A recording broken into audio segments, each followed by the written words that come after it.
Bueno, muy buenos días. Muchísimas gracias por la compañía de todos ustedes, señoras y señores. Y quiero saludar a mi invitado en el estudio, el periodista José Hernández.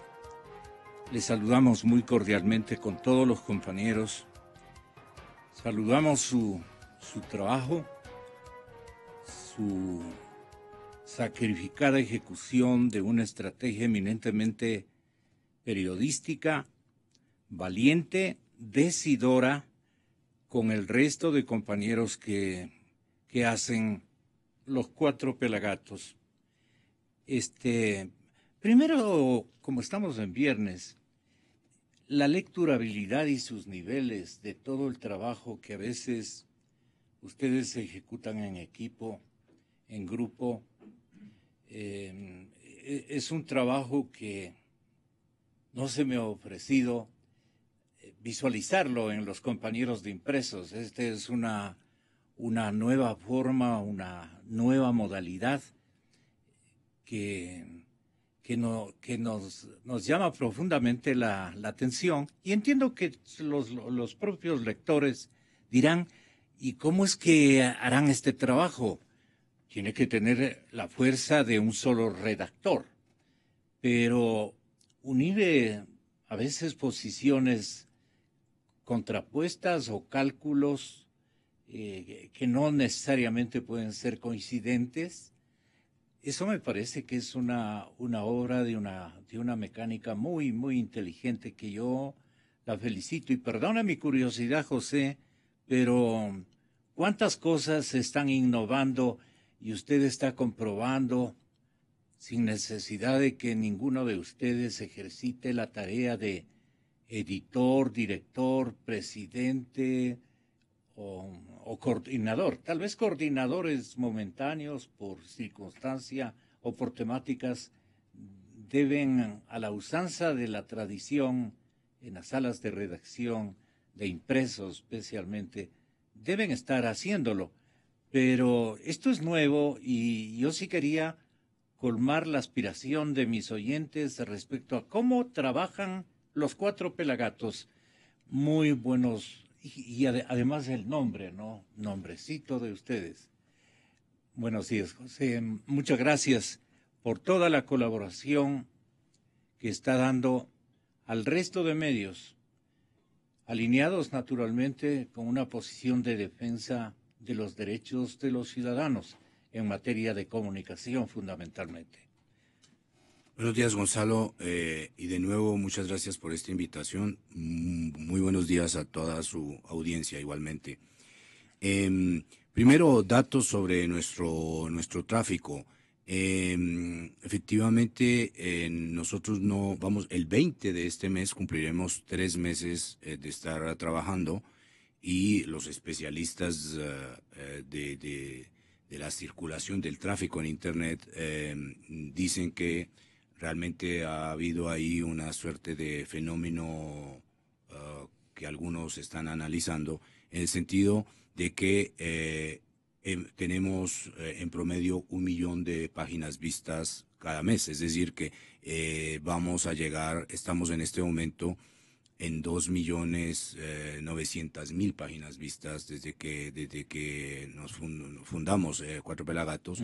Y tenemos 750.000 usuarios diferentes que nos visitan. Entonces, esto significa realmente un gran tráfico, y lo agradecemos profundamente a todas las personas que nos hacen confianza y a las personas como usted. ¿Por qué la acogida, José?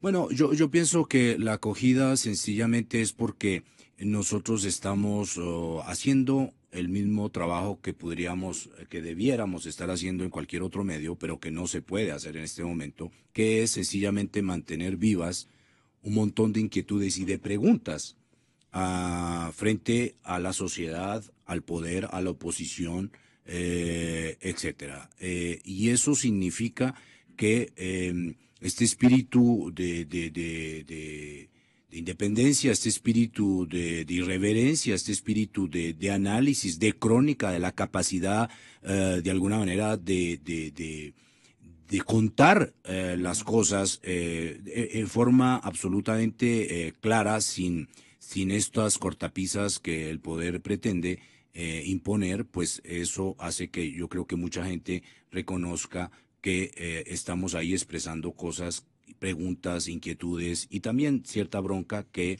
la gente tiene. Y eso es un primer punto. Yo creo que un segundo punto es también, Gonzalo, los contenidos. Nosotros yo creo que estamos poniendo contenidos que son importantes en las redes, es decir, que estamos aportando a la conversación nacional, y yo creo que eso también es importante en este momento. Ahora, en cuanto a cómo trabajamos, nosotros estamos trabajando como una redacción, como una redacción convencional. O sea, convencional en el sentido que nos reunimos. ¿Un mismo sitio? Claro, nos reunimos, trabajamos, nos divertimos, nos cuestionamos, leemos lo que la gente dice, somos autocríticos y sabemos, Gonzalo, fundamentalmente que estamos lejos todavía de hacer el medio que queremos. Por una razón sencilla, somos muy poquitos, no disponemos de dinero, tenemos pocos medios logísticos. Entonces hacemos con lo que tenemos. Es decir, el periodismo que estamos haciendo se parece muchísimo en este momento a las condiciones en las cuales las estamos haciendo. Por supuesto que pensamos crecer, y mientras vayamos creciendo, el medio irá mirando, irá integrando muchísimas miradas, muchísimos otros temas de otros horizontes, iremos poco a poco llenando las expectativas que cualquier persona espera de un medio, es decir, ponerle miradas, ponerle análisis, ponerle datos, información y también opinión y también humor, mucho humor. Sí.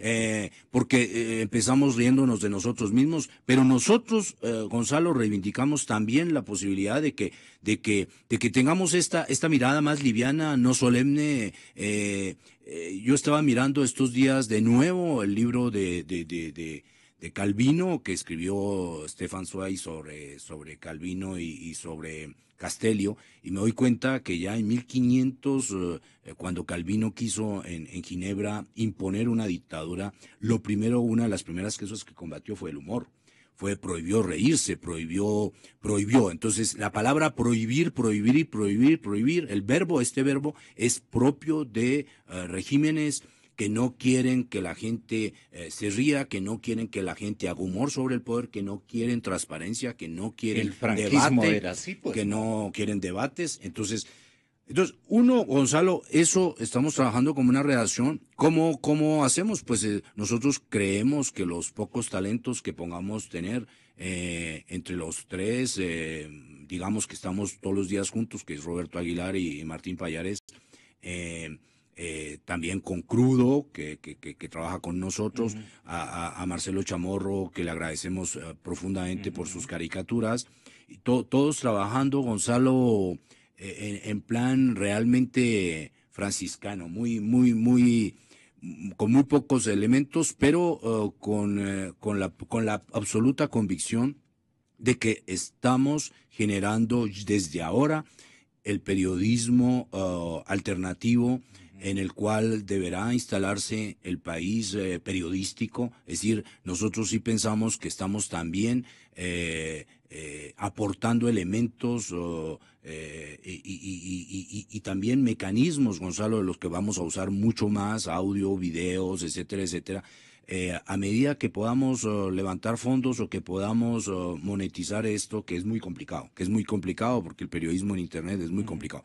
Pero hay esta convicción, y entonces estamos trabajando como tres amigos, discutiendo los temas, mirándonos los temas, para poder de alguna manera ir, y Gonzalo, creo que nos vamos a instalarnos de a poco, mucho también, frente a la oposición, frente a la sociedad. Yo creo que hay un montón de preguntas que hacerle a la oposición también. Un montón de preguntas. Iba a insinuar.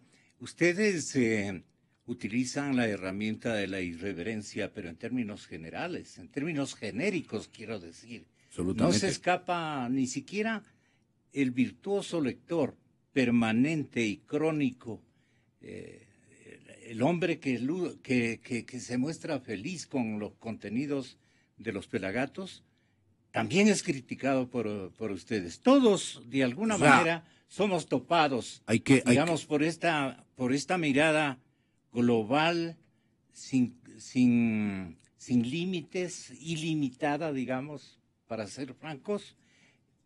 ¿Por qué la herramienta de la irreverencia, este momento, cuaja en resultados y anima a proseguir en la lectura de un artículo que a veces les resulta bastante extenso, no solamente por la calidad, sino también por el tiempo que tienen que ocupar, ¿no? A través de un ejercicio digital, las cosas no son igual que el tener este periódico, ¿no es cierto? Este impreso. Entonces, ustedes están imponiendo un nuevo formato hasta en el comportamiento humano de la gente que vive con la prensa, convive con la prensa, discrepa con la prensa, pero también se cohesiona con los periodistas. Entonces, ¿ustedes creen que están siendo este momento unos referentes del cambio? Gonzalo, nosotros... no es mi opción endiosarles. Esa es no una... conviene además. Eso es una conclusión que la gente tiene que ir sacando. Nosotros creemos que estamos haciendo el mismo trabajo de siempre, salvo que en condiciones muy particulares. Y usted decía, ¿por qué el humor? Gonzalo, porque a medida que el gobierno nacional, para tomar solamente el caso del gobierno nacional, que es bastante, a medida que el gobierno ha ido queriendo camuflar, queriendo explicar, según el gobierno, sus posiciones, lo que ha ido es desarrollando un montón de mecanismos como los eufemismos, como el cinismo, como esta capacidad de poner cortinas de humo, como esta solemnidad, ¿no? Que el presidente es bastante experto en eso, reírse él de los otros, pero a él sí rodearse de toda esta aureola de majestad del poder. Entonces, todo eso es bastante risible, es bastante... Gonzalo, la situación, si no fuera tan dramática, es de una ópera bufa, en el mejor estilo italiano, que es inverosímil. Entonces, poner eso delante tal y cual se está viviendo, produce evidentemente un caldo de cultivo para la caricatura, para los memes, para esta irreverencia de decirle al poder, oiga, no nos vea la cara, tenga la gentileza, no nos vea la cara, o sea, por favor. No somos tan brutos como usted imagina. Sí, es decir, el presidente de la República, Gonzalo, hace 2 días, en una entrevista en Telemundo, en Nueva York, sale a hacer un discurso sobre lo inmoral que es sacar plata del país.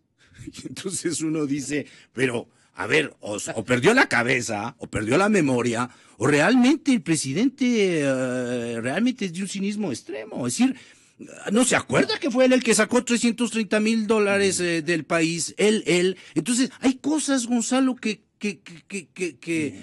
solo volverlas a poner en el contexto ya producen risa. Si no fueran tan dramáticas.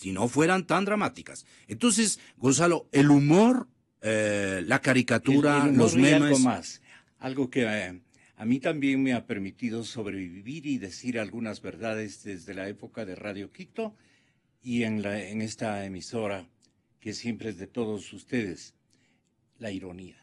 Claro. Es una herramienta fantástica también, la ironía. Y ustedes la utilizan también con gran maestría, mi querido José. Sigamos adelante, es que antier... Aquí denunciamos o ampliamos la información de que había habido una contratación de una asesoría para una firma china, asunto que se está indagando.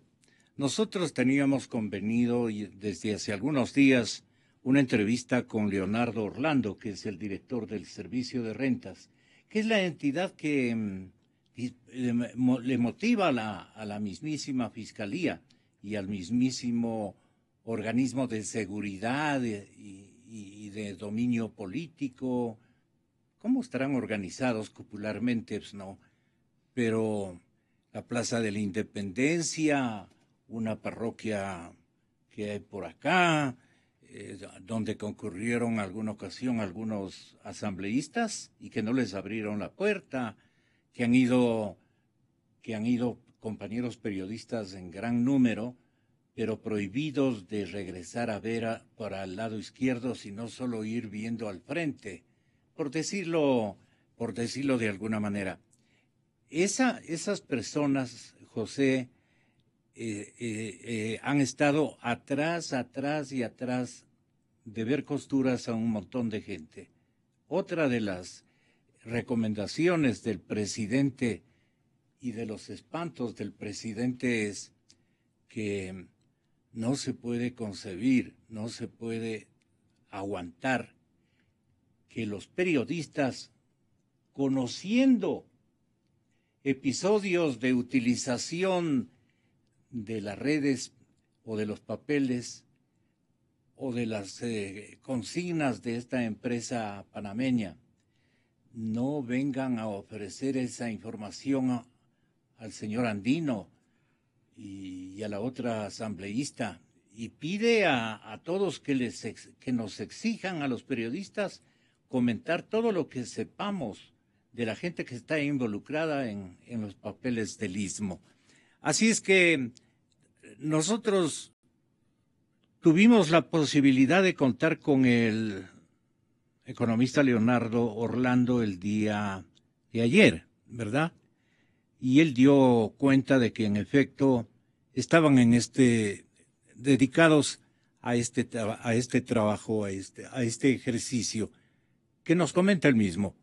La consultora tributaria se llama Tributum. Para que nos reconfirme si es Tributum. Tributum fue el día martes de la presente semana por un pedido del Servicio de Rentas Internas en los días previos, el día anterior básicamente, el lunes, se publicaron unos nombres de personas naturales y se publicaron en algún medio. Entiendo que creo que fue el Universo la semana anterior, se reseñaba la asesoría que habría realizado esta consultora tributaria, de acuerdo a los documentos filtrados, en que le recomendaba utilizar algunas formas contractuales, la utilización de empresas domiciliadas en países con los cuales el Ecuador tiene convenio para evitar la doble imposición, a ese tipo de convenios que se refieren.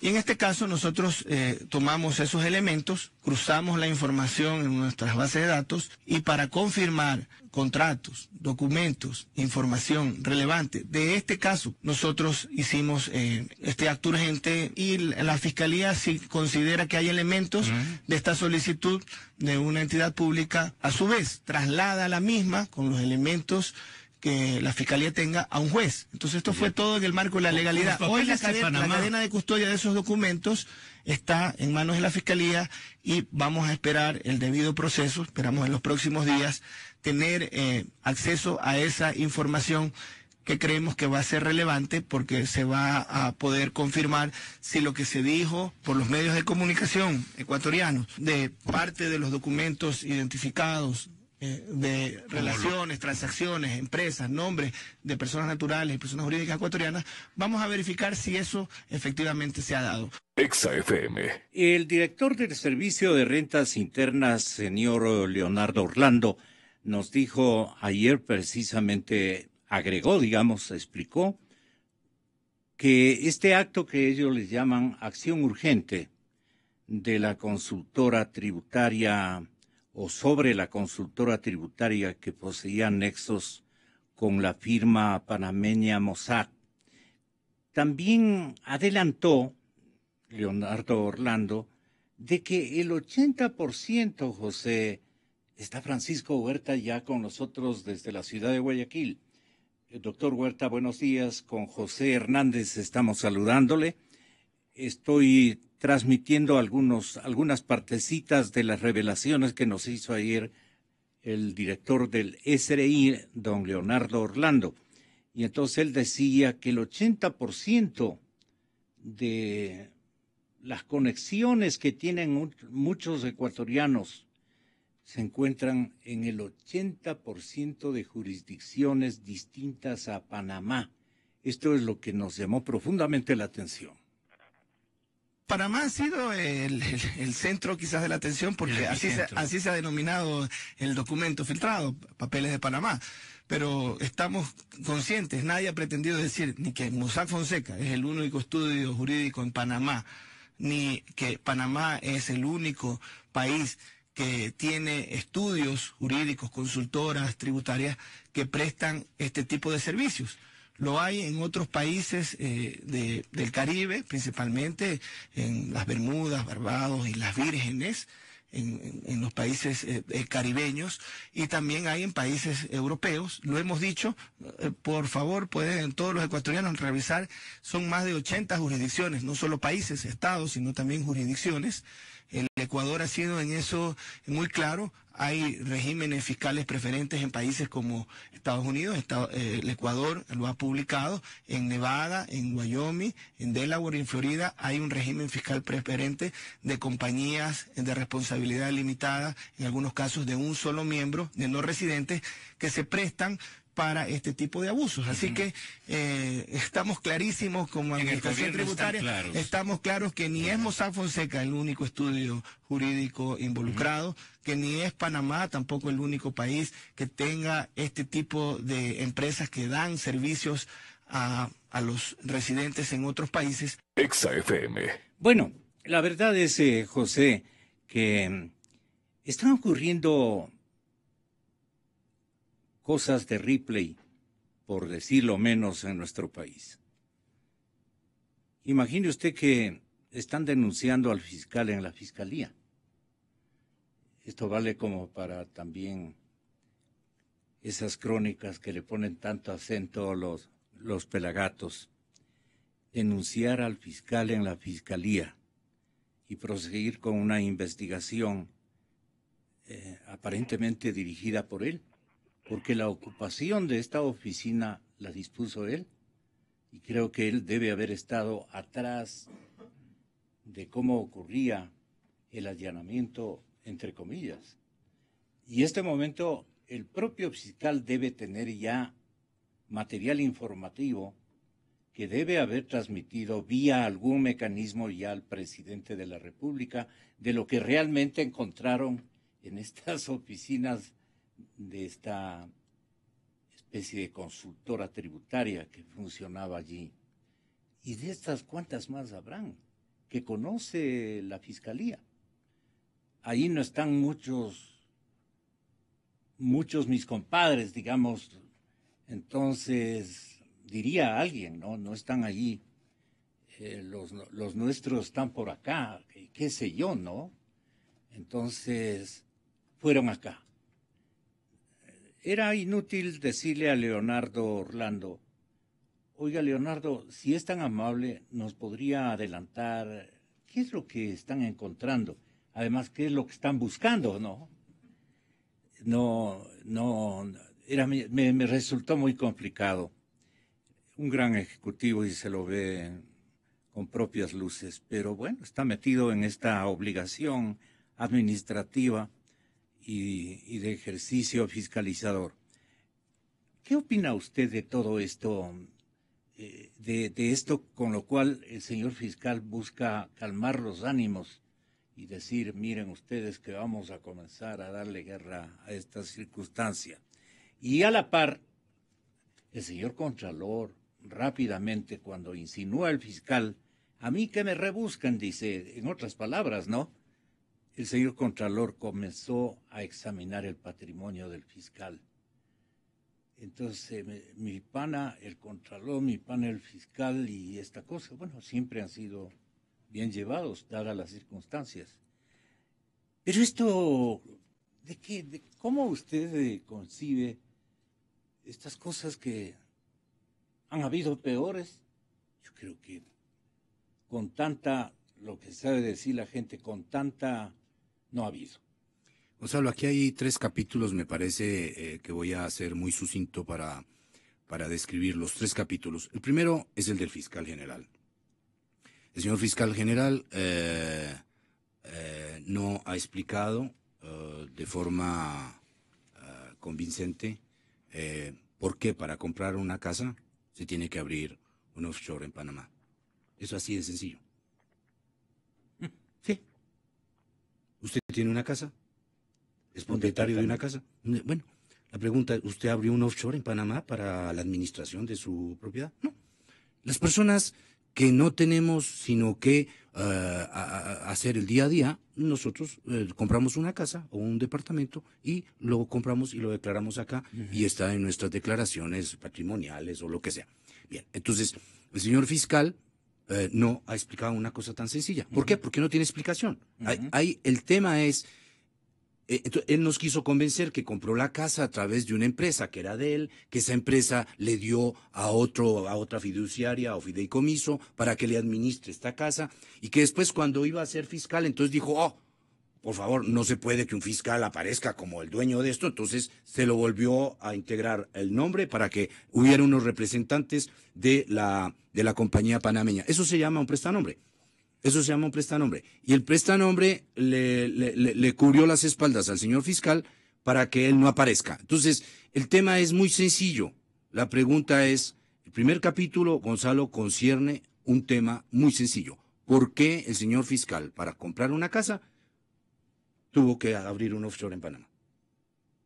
¿Y por qué ese offshore en Panamá resulta que como no tenía, un tiempo tuvo su nombre, otro no lo tuvo, ahora desde el 11 que él es fiscal no está a su nombre, pero la empresa y la empresa es de él y ha aceptado que él es el único accionista, etc. Entonces, esto es una cosa muy sencilla. Aquí hay un tema, Gonzalo, de ética política y de ética pública, que es el primer capítulo. Esto no se resuelve porque el abogado, porque los abogados dicen si crear offshores es legal o no. Claro que lo es. Pero en este caso específico es para comprar una casa. Y para administrar esa propiedad, el señor fiscal puso un offshore. Entonces, ese es un primer capítulo, Gonzalo, que es un tema ético.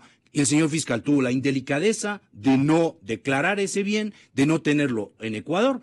Y eso significa... Digo, la representación, hacerse cargo de eso, digo, eso lo invalida, Gonzalo, para que el señor fiscal siga siendo fiscal general. Y para que eso se investigue, evidentemente tiene el señor fiscal que ponerse al lado. Eso es una evidencia. Entonces, ese es un primer capítulo. Segundo capítulo, Gonzalo. Entra el presidente de la República a cubrirle las espaldas y dice, aquí todos los periodistas que investigaron tienen que dar todos los nombres. Bueno.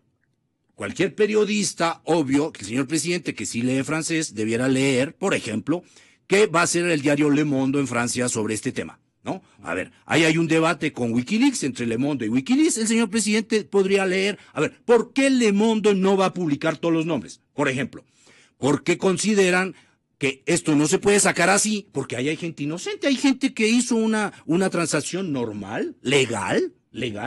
Y entonces, Gonzalo, no pueden salir moros y cristianos envueltos en lo mismo. Por eso esto tiene una mediación periodística. Por eso esto requiere un trabajo deontológico, periodístico, cosa que el presidente, Gonzalo, no voy a tardarme mucho porque el presidente, de todas formas, no lo va a entender.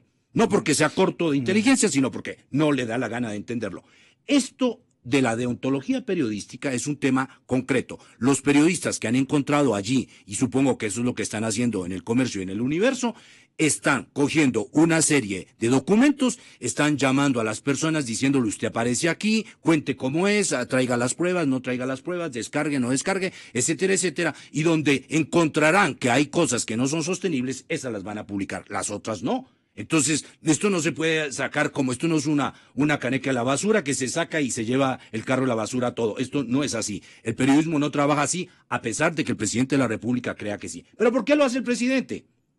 Porque claro, como el fiscal tiene que explicar, y debiera, esto no es un tema de explicación, sino de indelicadeza pública. Yo no estoy acusando al fiscal de ningún delito. Yo estoy diciendo que hay una indelicadeza pública, de ética pública. Entonces, como él no puede ejercer el cargo bajo esa circunstancia, él debiera renunciar. ¿Qué hace el presidente? Entonces dice, como tengo un problema con mi amigo, mi pana fiscal, entonces vamos a pedir que todos los ecuatorianos que tengan alguna cosa que ver en Panamá salgan. Con eso, la masa oculta al particular. Y claro, como tendemos una masa, entonces salvamos al particular.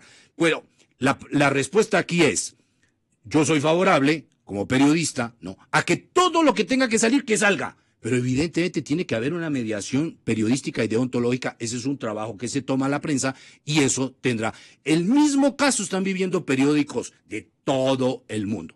El tercer punto, Gonzalo, el tercer punto de esto es evidente. El fiscal dice que me investiguen. El contralor sale. Todo eso es una fiesta. Eso es una fiesta de telones. Eso no tiene mayor sentido. Porque lo que hay aquí como tema es, Gonzalo, un gobierno que no admite que uno, que se le investigue, dos, que pueda ser fiscalizado, tres, que hayan auditorías independientes, cuatro, este es un gobierno que no entiende lo que es la delicadeza pública, no lo entiende, es que no lo entiende. Como el poder es de ellos, entonces, Gonzalo, habrá pecadillos, yo supongo que dicen, hombre, la embarraste, pero bueno, o sea, es una cosa menor, no tiene mayor importancia. Entonces ya salen a decir, pero ¿y cuál es el problema? El señor tenía una casa y puso una empresa que le administrara, como quien dice, puso a una empresa para que le pagaran el arriendo. Eso es básicamente el problema. Pues no es así, pues. Entonces, el poder, Gonzalo, este tema lo vuelve a tratar con la misma indelicadeza y con el mismo cinismo que enfrenta las tareas que debiera él someterse, que son las tareas de la fiscalización. Y un último punto. El presidente dice que los periodistas digan toda la verdad. Yo soy favorable, por supuesto, como ciudadano, a que todo lo que los periodistas tenemos, yo por lo menos en mi fuero personal y mis amigos de los Cuatro Pelagatos trabajamos con un esquema. Todo lo que puede ser probado, le caiga a quien sea, lo que puede ser probado, le caiga a quien sea, debe ser publicado. Se acabó el problema. Pero el presidente dice que digan toda la verdad. Incluyéndose ustedes. Dice el presidente que digan toda la verdad. Yo le hice una carta, porque estoy en una serie de cartas, no es verdad, el presidente, que le pregunto, señor presidente, usted dice que dice toda la verdad. Bueno, sería bueno que hubiera dicho usted toda la verdad con los pativideos y le hago un montón por supuesto que no es exhaustiva esta lista, es absolutamente acotada, pero hay, Gonzalo, decenas y decenas de casos en los cuales el presidente de la República y su gobierno no le han dicho la verdad al país, la han ocultado. Entonces con el perdón debido saco una expresión popular, Gonzalo. No se puede aceptar que el burro hable de orejas, pues. No se puede, eso no se puede. Es decir, el presidente de la República y su gobierno debieran tratar este tema diciendo toda la verdad aquí, con lo cual estoy de acuerdo. Pero también entonces aplíquense claro, esa exigencia y cúmplanla. Y que nos digan toda la verdad sobre todos los casos, Gonzalo. Empezando desde, ¿se acuerdan las ambulancias? El tema de las ambulancias, los chalecos, el tragacheques, últimamente los DRU, los pativideos. O sea, ¿cuántos casos, Gonzalo, que el país no sabe la verdad? Y el gobierno viene ahorita para cubrir al fiscal general a decir que son los periodistas los que están encubriendo. Los periodistas, no, yo supongo que ellos son bastante grandes para que se defiendan los del Universo y el Comercio. Ojalá sus directivos los defiendan, ¿no es verdad? Hablo sobre todo por el diario quiteño, ojalá que los defiendan, pero, Gonzalo, lo que cabe aquí es decirle al gobierno que por favor tenga cierta decencia intelectual y que no exija lo que no cumple. Nosotros los ciudadanos sí tenemos derecho a exigirnos y que los ciudadanos le exijan a la prensa, pero este poder exigirle a los medios, pero por favor, ¿con qué cara, Gonzalo? ¿Con qué ética? ¿Con qué pasado puede este poder exigirle a los medios que digamos toda la verdad? Que tenemos la obligación, eso es otro tema. Sí. Eso es otro tema. Sí. Pero que este poder pretenda erigirse en juez a pedirle a los medios que diga toda la verdad, cuando el presidente, empezando por él, es un experto en ocultarla. Gonzalo, por favor, ahí hay un tema grande que el país tiene en este momento de debate, que se llama debate sobre la ética pública, sobre el manejo de la transparencia, y este gobierno es experto no solo en ocultar la verdad, sino ser absolutamente nada opaco, lo más opaco en el manejo de las cifras, presupuestos, gastos, etcétera, etcétera. Entonces Gonzalo no tiene la prestancia moral, este presidente y este gobierno, para poner exigencias a los periodistas que decentemente están tratando de hacer su trabajo. Queremos una opinión de Francisco Huerta Montalvo, con un saludo muy especial para usted, doctor Huerta. ¿Qué le ha parecido toda esta movida? Aparte de eso, hay un elemento que me llamó a mí profundamente la atención y en el cual la jurista y catedrática Paulina Araujo tiene toda la razón. Ella decía, yo no comprendo adicionalmente cómo es que el fiscal general diga que la empresa constituida por él en Panamá no tiene ninguna actividad económica. ¿A qué se dedica? Dice que administrar precisamente esa propiedad. Textualmente, el doctor Chiriboga dice, esta empresa no tiene actividad económica o bancaria. Me permito decirle, desde la definición más básica de empresa que le encuentra en el Internet hasta obras de derecho comercial y económico, le determinan que una empresa es una institución dedicada a actividades que persiguen fines económicos y comerciales. De ahí que no se comprende, y ahí sí lo hablo desde el punto de vista societario económico, cómo la primera afirmación, y se la dice sin más, sí, tengo una empresa, pero es una empresa que no tiene actividad. Entonces, ¿yo para qué constituyo una empresa? Entonces, de ahí elvanamos con la siguiente explicación. Que esta empresa es propietaria de un inmueble y que fue constituida, se entiende, para resguardar la inversión que representa ese inmueble. Ahora, si yo voy a resguardar un inmueble, una casa que está en Ecuador, ¿por qué necesito tener una empresa en territorios donde tienen bastante flexible la situación de rendición de cuentas? Exa FM. Bueno, doctor Huerta, el fiscal general, entrevistado por el periodista Alfredo Pinargote la otra mañana en la cadena Coavisa, dejó abierta un sinnúmero de incongruencias, de vacíos, de la necesidad de un esclarecimiento global e importantísimo que requiere el público. ¿Por qué actuó de esta manera en esa presentación televisada? Se pone la propiedad Madrigal Finance Corp en un fideicomiso de administración que se lo hizo con la compañía Fodebasa. Y aquí está esa transferencia. ¿Y para qué se puso esta empresa en ese fideicomiso? Para que pudiera administrar un inmueble que había pasado abandonado por más de 4 años, que no tenía posibilidad alguna en la crisis financiera del Ecuador de 1999 venderse o realizarse. Por lo tanto, durante todo ese periodo de tiempo, el fideicomiso es el que tiene la propiedad para administrar el inmueble. Y por lo tanto, la sociedad Madrigal fue constituida por Mossack Fonseca el 24 de noviembre de 1999 en Panamá, con un capital de $10.000, ahí está la escritura, con amplias facultades, como se estila en esta compañía, para que la Junta de Accionistas se reúne en Panamá, en el extranjero, por medios electrónicos.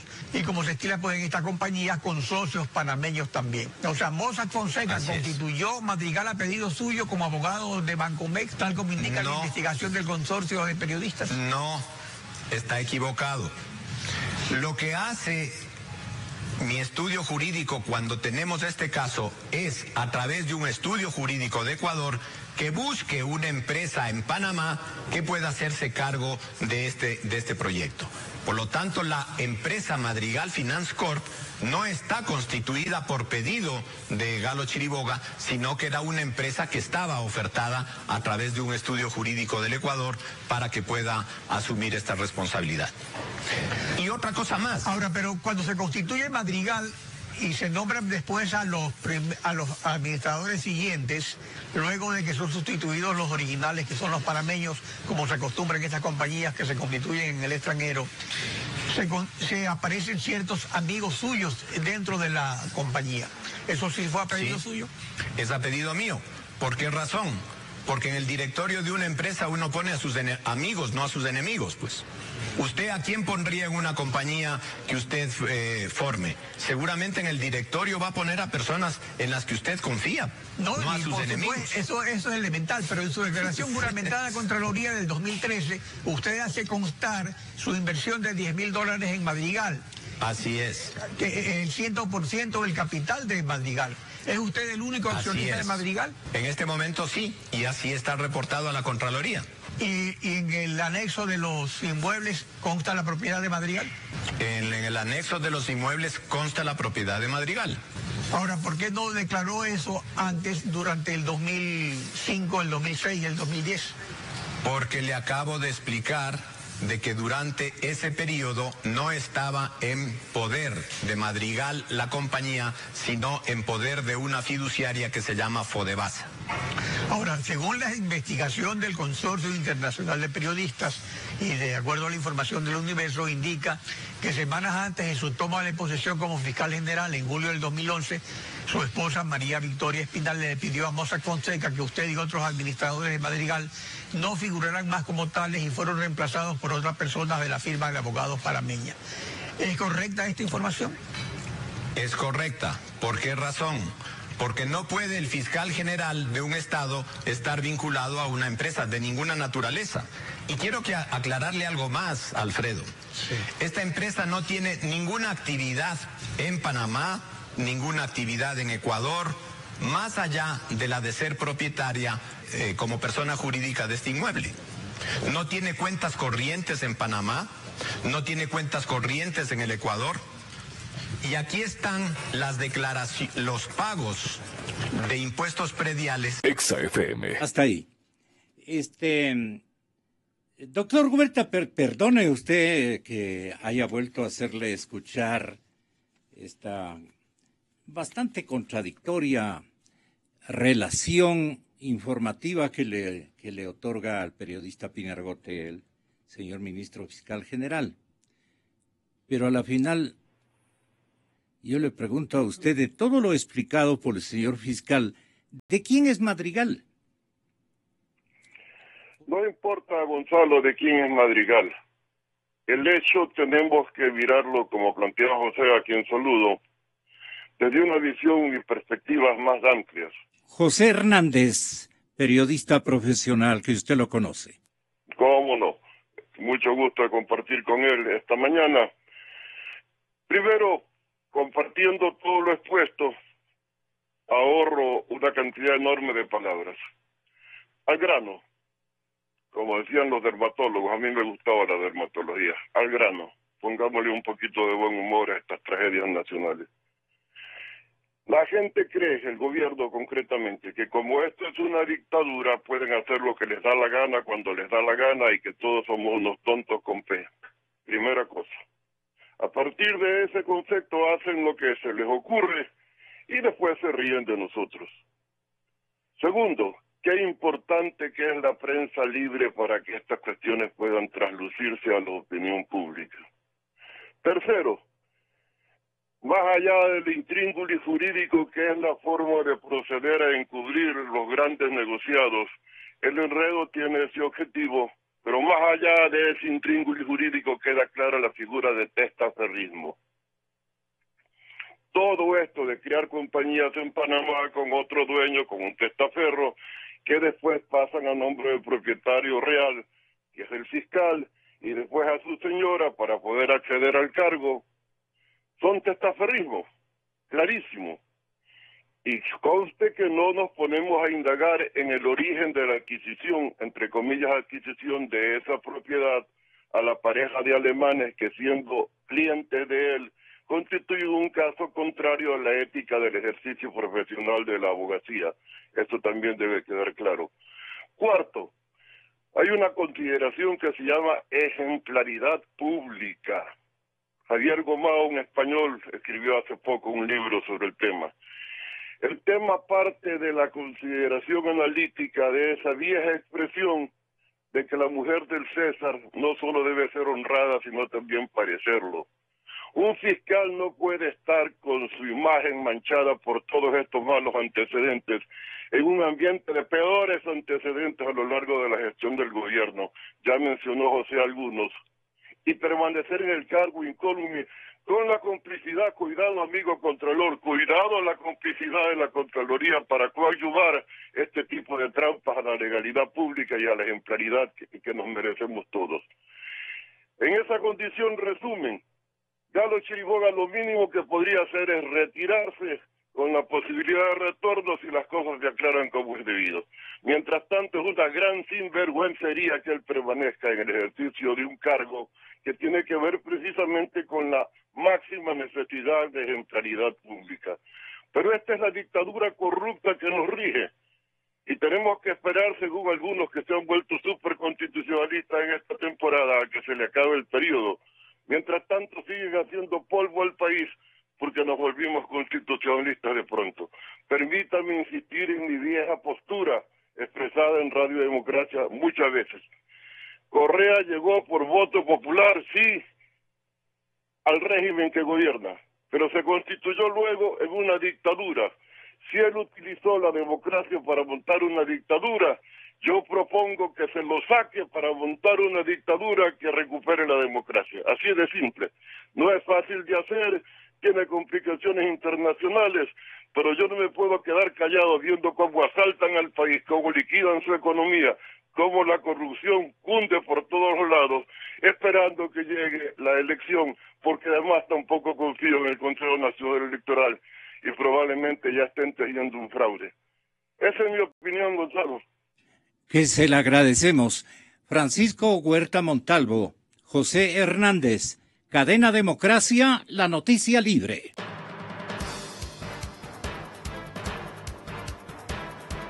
Inicio de espacio promocional y publicitario. Mi nombre es Jaime y la medicina es mi vida. Desde muy pequeño supe que hacer que los demás tengan una vida mejor sería mi profesión. Lo que nunca imaginé es que